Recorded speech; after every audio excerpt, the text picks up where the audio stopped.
The strange prison, the air was thick with dust and heat. Inside the metal camp, rows of cages stretched out like a maze of misery. Creatures of every shape and size huddled in silence, each one marked with the same glowing slave collar. Among them sat a young man, quiet, watching. His name was Adam, but no one here knew that. He had arrived 2 days ago, dragged unconscious through the prison gates after his ship was shot down. His body ached and his mind raced. The aliens who ran the camp didn't speak his language, and the other prisoners barely spoke at all. They were afraid, broken. Adam wasn't. He was just pretending. From the corner of his cage, he watched everything. He studied the guards, their habits, their patrols, the way their armor clicked with every step. He learned how the cages opened, how the collars sparked with pain if someone moved too fast, and where they kept the food storage. But most of all, he noticed her. She was kept in the cage across from his. A tall alien woman, covered in thin, silver-gray skin and wrapped in rags. Her eyes glowed a soft gold. Most others avoided looking up. She didn't. She watched him. Every night, as the guards left the cages in darkness, she stared at Adam as if something didn't fit. He looked like a slave. He had the collar, the bruises, the same defeated posture. But she sensed something else, something quiet, a strength beneath the surface. That night, as the lights dimmed and the cages clicked shut, she moved closer to the bars. Her voice was soft and hoarse. "You're not one of us," she said. Adam didn't move. He kept his head low, pretending not to hear. "I've seen you," she continued. "You don't flinch when the guards pass. You study them. You're planning something." Still, he said nothing. The alien guards had sensitive hearing. A whisper too loud could bring punishment. She leaned closer, pressing her face to the metal.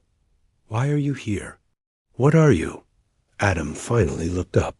His eyes met hers, and for a moment, the silence between them wasn't fear, it was understanding. "I'm human," he whispered back, "and I'm not staying here." She stared at him, frozen. He leaned forward. "Tell me your name." "Lyra," she replied slowly. Adam gave the faintest nod. "Good. Then you'll need to listen carefully, Lyra, because soon we're getting out of here." From that moment, everything changed. She saw the truth in his voice. He was not a slave, not broken like the others. He was something else. A spark of fire in a place filled with ashes. What she didn't know yet was how dangerous that spark could become. The whispered plan the next morning, the cages unlocked with loud clicks. The alien guards barked in their own language, pointing strange weapons at the prisoners. Everyone knew the routine. Walk out. Keep your eyes down, and don't speak. Adam followed like the others. He moved slow, limp in his step, just another slave. But inside, his mind was working fast. He had counted the guards against still 10. 4 stayed by the gates, 2 watched from the tower, and the rest walked the cages. Their shifts never changed. Their habits were predictable, too predictable, and the food drops 2 per day, always from the south supply door. He memorized it all. Lyra walked beside him. Her movements were tired but graceful. Her collar sparked once when she slowed down, and she winced. "You okay?" Adam asked in a whisper, not turning his head. "I've felt worse," she whispered back. "You really think escape is possible?" "I don't think," he said. "I know." That answer made her glance at him again. Humans had strange confidence, not arrogance, just calm belief. "How long have you been here?" she asked. 3 days. "That's not long enough to break," she said. "I didn't come here to be broken." They worked side by side in the trash zone, the day sorting metal and wires from shattered ship parts. Lyra picked up a bent rod and wiped it with her sleeve. Some of these parts are Terran, she said softly. That ship they shot down ... was it yours? Adam looked at the piece. It was human tech, simple, but useful. He nodded. It was a scout ship. I crashed during recon, and they caught you. I let them, he said. That made her stop. You let them capture you? Needed to know where their prisoners were kept. Couldn't do that from the sky. She stared at him in silence for a few seconds. You're insane, she finally whispered. Adam grinned. Maybe. When the guards barked again, they returned to their cages. Lyra sat down across from Adam, her hands resting in her lap. That night, while the others slept, Adam leaned toward the bars. I need you to do something, he whispered. What? Tomorrow, at shift change, drop something near the guard tower. Something shiny, make them look. That's it, he nodded. For now, she sighed. All right. But if I get caught, you won't, Adam said. I'll time it. Right. Lyra hesitated, then agreed. Why me? Because you're not broken either, he replied. She didn't say anything to that. They sat in silence, the metal of the cage cold between them. But something had changed in Lyra's eyes. A small fire. Hope, maybe. Or fear. Either way, the plan had begun. What she didn't know was that Adam wasn't the only one waiting for the signal. Somewhere out there, orbiting in the black sky, a beacon had already been lit, and it was counting. Down. Asterisk the distraction. The next morning came like the others, loud alarms, harsh commands, and heavy boots on metal floors. The prisoners marched out one by one, collars glowing faintly, a reminder of their chains. Adam kept to the back, eyes low but alert. He scanned the tower, the guards, the sky. Lyra walked ahead of him, her face calm but tense. In her hand, hidden, beneath her long sleeve, she held a small shiny object, part of an old drone lens. Just as Adam had asked, the guards were bored, chatting in sharp clicks and growls, not watching too closely. That was the mistake. As they passed near the tower, Lyra slipped the lens from her sleeve and let it drop. It bounced on the metal floor clink. Clink then spun to a stop in the sunlight. A flash of reflected light struck the tower guard's face. He shouted and pointed, drawing the attention of two more. What is that? One barked. Adam counted under his breath. 3 ... 2 ... 1. Boom. Power box near the waste pit sparked violently, just enough to shake the lights. The guards turned, alarms flashing for a moment. But it wasn't a full emergency. Not yet. Still, the noise covered the small thing Adam needed. In that second of chaos, he stepped near a broken crate and pulled something from beneath it. His hidden piece, a small strip of wire and a rusted micro-tool. He had buried it 2 days ago. He slipped it into the band of his pants before returning to line. No one noticed. Not even Lyra. Later, back in the cages, Lyra whispered, What happened? Was that you? Adam nodded slightly. The spark bought me just enough time. I've got what I need. She looked around. What now? Tonight, he said. I test the collar. Her eyes widened. You'll get fried. Maybe, maybe not. She leaned closer. I've seen what those collars do when they activate full shock. It can stop your heart. I'll be careful. Lyra stared at him, confused and amazed at the same time. Are all humans like this? No, Adam said. Just the ones who refuse to stay caged. That night, when the lights dimmed and the guards moved to the far end of the compound, Adam crouched in the shadow of his cage wall. His back was to the camera. The strip of wire in one hand, the micro-tool in the other. He worked fast, fingers nimble despite the low light. He traced the collar's seam, then slid the tool into a narrow groove. One spark.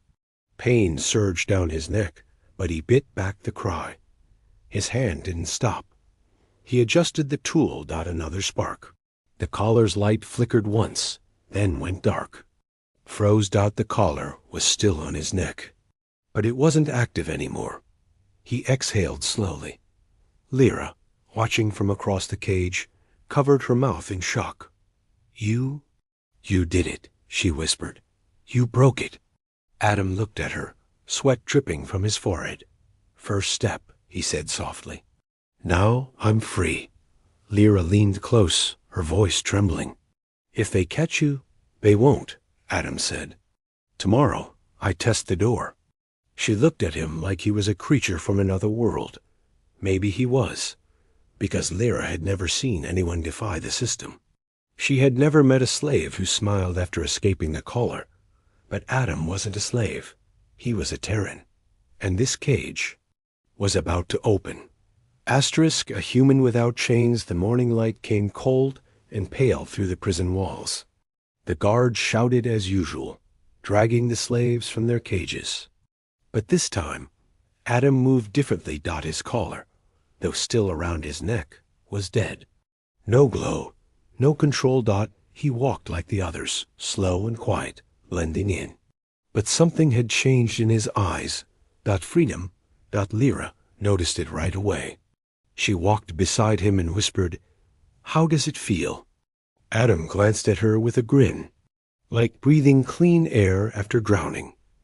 Lyra smiled back, but there was worry in her face. They'll notice if the collar's dead. I'll make sure they don't. That day, they worked in the scrapyard. Again, Adam stayed near the wall, sorting old parts while studying the locks on the outer gates. Each gate had a panel alien tech, but nothing too complex. Adam had already seen enough to understand the basics. Pressure sensors, ID chip readers, and a timed auto-lock. He picked up a cracked metal plate and used it to reflect the sun toward the gate's sensor testing the system. The gate beeped, but didn't open. Still, it confirmed the sensors were active. Then came a sudden shout. A guard spotted another slave leaning too far from the line. The alien marched forward and struck him with the stun rod. The slave fell hard, twitching in pain. Adam's hands clenched. Lyra grabbed his arm. Don't. You can't save everyone. Not yet. He took a breath. I know. But it won't be like this forever. That night, the cages locked again. Adam returned to his spot and leaned against the back bars, pulling the small micro-tool from its hiding place. It was time for the next step, the cage lock. He watched the camera on the far wall. It turned every 30 seconds. On the 31st, it faced away for 5 seconds, just enough time. Click. He reached out and jammed the tool into the cage lock.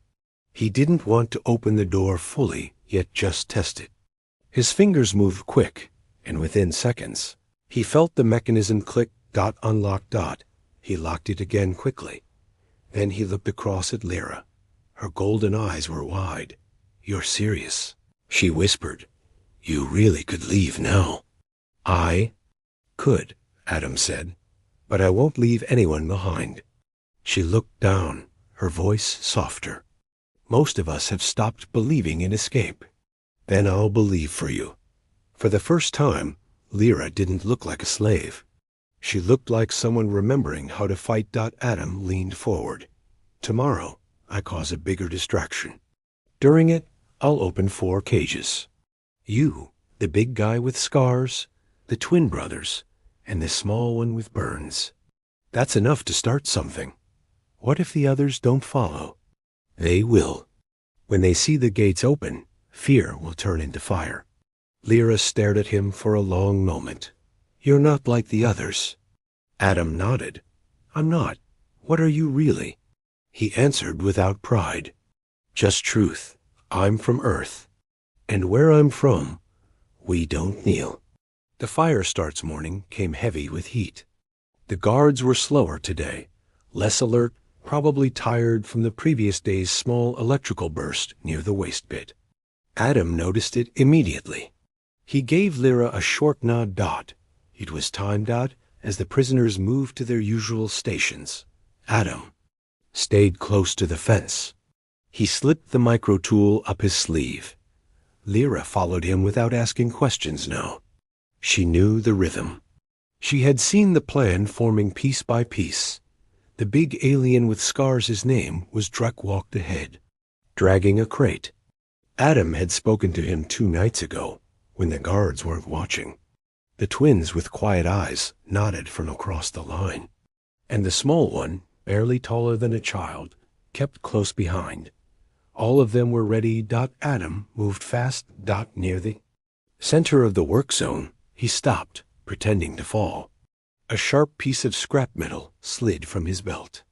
He reached for it and stabbed the tool into the power wire hidden under the dirt. Sparks shot out. Lights flickered. An alarm blared. The guards rushed toward the power unit, shouting commands and scanning the area. Chaos had begun. In the confusion, Adam sprinted to the cages. He dropped to one knee, jammed the tool into the locks, and popped them open one after the other. Click, click, click. 4 cages opened. Move! He shouted. Lyra was first. Drek followed, his massive arms grabbing a nearby stun rod. The twins scattered and grabbed metal bars. The small one ran behind Adam, sticking close. The guard saw them. Shouts, weapons raised. One fired, but hit a wall. Adam dove low, grabbed a rod, and struck back. He wasn't strong like Drek, but he was fast and trained. Human reflexes weren't the same. He dodged, ducked, rolled under a swing, and jabbed the alien's leg. It screeched and dropped. Lyra kicked another to the side, freeing another cage by force. Inside, a tall reptilian creature hissed in confusion, then saw the open door and ran. More prisoners saw it.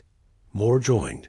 Within seconds, panic turned into riot. Slaves broke free, grabbing tools, throwing crates, pushing past guards. The camp was becoming a storm. Adam stayed in the middle, guiding Lyra and the others toward the outer fence. Drek charged through the supply gate, smashing it open with raw strength. Sparks flew again. Another siren screamed overhead. Adam looked up. Come on, this way. He led them into the tunnel behind the main compound, a small passage used by the maintenance bots. It was narrow, but not watched. Lyra followed close, panting. Where does this lead? She asked. Out, through the cliffside. If we can reach the top ridge, I can send a signal. A signal to who? Adam smiled through the sweat and dust. To the ship that's already watching from orbit. She stared in disbelief. You had backup this whole time? Wouldn't be smart to come alone, Adam said. Behind them, the sounds of battle echoed louder. Screams, shouts, more locks breaking. The slaves had awakened. But the guards weren't giving up. A deep roar shook the walls as one of the large war beasts trained to control prisoners was unleashed. Lyra turned. They released a Bruck. Adam didn't blink. Good. What? Do you mean good? He pulled a small silver device from his boot and tossed it to her. Because now we'll see how scared they get when the Bruck meets a human without a collar. Asterisk unleashed. The tunnel walls trembled again.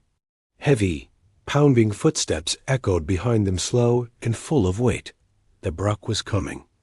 Lyra gripped the silver device Adam had tossed her. What is this? A flare signal. Don't activate it. Yet, he said quickly. We need open sky first. They ran harder now. The narrow tunnel opened into a rocky passageway leading toward a ridge. Bright light poured through cracks above them. Freedom was close. But behind them, the roar came again. The Bruck, 8 feet tall, covered in thick plates, and born to kill, was now hunting. Adam turned suddenly. Go ahead. I'll slow it down. Lyra stopped. You can't fight that thing alone. I'm not fighting it, Adam said, voice steady. I'm just giving it something it's never seen. She hesitated, then nodded. "You better follow me out, Terran." He smiled. "Count on it." Lyra and the others pushed forward. Drek lifted the small one onto a ledge and helped the twins climb. Soon, only Adam stood between the monster and the escape. The Bruck charged. Adam waited calmly. At the last moment, he dived to the side, rolled, and came up with a metal rod from the floor. He swung once, twice drawing sparks off the beast's armor. It didn't stop, but it hesitated. No slave had ever stood their ground before. No one had dodged or fought back like this. Adam wasn't what it expected. He jabbed at its eyes and ducked under its claws. One strike clipped his shoulder, throwing him hard against the wall, but he kept moving. Pain pulsed through him, but his focus stayed sharp. "Not today, beast." He whispered. Then he did something wild. He reached up and grabbed the collar around the Bruck's thick neck. With the same microtool he used on his own collar, he jammed the device into the Bruck's lock.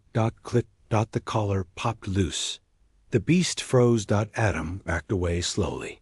For a second, there was silence. The Bruck stared at him. No one moved. Then the Bruck turned and charged back toward the camp. Free. Adam stood shaking, blood on his face, shoulder burning but alive. He climbed after the others, using broken ledges and cracks in the wall to pull himself upward. When he finally reached the ridge, he saw Lyra waiting, her face pale with fear. "You're bleeding," she said. He chuckled weakly. "Only on the outside." The twins rushed over and helped him stand. Drek gave a deep nod. "I saw what you did," Drek said. "You freed the beast." "He was a slave too," Adam said. "Now he's our distraction." Below them, chaos was complete. Smoke rose from the camp. The slaves were no longer prisoners. They were warriors now. Fires burned, guards ran, and the Bruck roared in the middle of it all, scattering everything in its path. Adam looked to Lyra. "Ready?" She held the flare tightly. "Let me do it." She pressed the button. A red beam of light shot into the sky, bright and impossible to miss. For a moment, the group just stared upward. Then, from the clouds above, a new sound broke the silence. A deep hum. Not like the alien ships. Sharper, stronger. Adam smiled. "That's our ride." Lyra's eyes widened. "How close is it?" "Close enough to bring thunder." The thunder of Earth. The red flare still burned in the sky like a beacon of hope. Below the ridge, the prison camp was falling apart. Smoke curled up in thick black waves, and the sound of screaming guards and roaring prisoners filled the air. Lyra turned her eyes upward. From the clouds, a shadow appeared. At first, it was silent, just a faint shimmer, like light bending around. A shape. Then the sound came. A deep rumble. The kind that echoed in the chest and made the ground shake. Something massive was cutting through the sky. Adam smiled even through the pain. "That's the Raven's Claw, a Terran stealth ship. Fast, armed, and angry." The twins pointed excitedly. There! There! The ship uncloaked above the camp, a sleek, black vessel, shaped like a predator bird, its underbelly glowing with weapon ports. As it hovered, small hatches opened, and drop pods fell from the sky. Each one slammed into the ground with a boom, dust and debris flying. Out stepped armored humans, tall, silent, and terrifying. Black combat suits, glowing visors, and plasma rifles. Not one word, just action. The alien guards tried to regroup, but the death squads moved with precision. Stun rounds, smoke grenades, high-pitched pulses. The fight wasn't a fight anymore. It was clean up. Lyra's eyes were wide. This is what you meant by Earth's reply." Adam nodded. "We don't send messages. We send storms." A gunship hovered low near the ridge. A door opened, and a human soldier waved. "Let's go," Adam shouted. Drek helped the small one up. The twins scrambled inside. Lyra hesitated, still staring at the battlefield. So many are still down there. Adam looked back. We'll get them out. All of them. This isn't a rescue.